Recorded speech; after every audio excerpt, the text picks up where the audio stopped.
Local Economic Enterprise Office nagsugod na sa pag-inventaryo sa mga stall owners kasunod sa planong ay paidalom sa public-private partnership ang duwa ka public markets. Sa dugang nga detalye makapud naton si John Sala live sa Iloilo Terminal Market sa Iloilo City. John?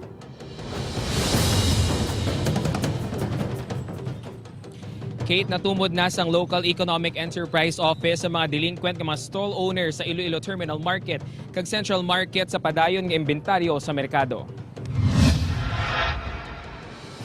Naglabot sa 60 milyones ang delinquencies nga na-record sang Local Economic Enterprise Office sa duwa ka publikong merkado sa syudad. Kalabanan dili ginapaarkilahan sa iban nga tawong ila pwesto. Ang iba naman wala nakabayad sang pila ka tuig kag napabayan na lang.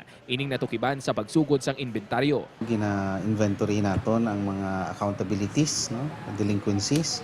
Parang ang mga stalls nga ginabandon na kag super delinquent na, we can have them declared vacant, no?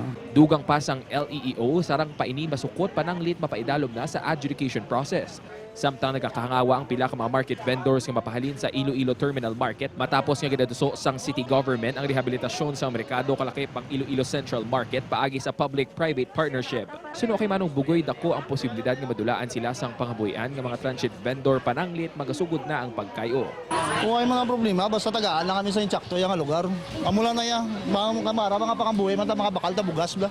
Ang iban nga mga manugbaligya sigurado nga mapabilin sa gihapon sa ila pwesto.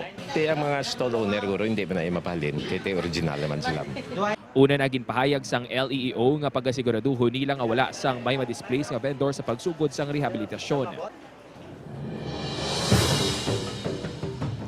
Kate, liwat nga magabisita ang PPP team sa Enero agud iplastar ang plano sa mga stakeholder sa tinutuyo nga papatahom ang mga merkado.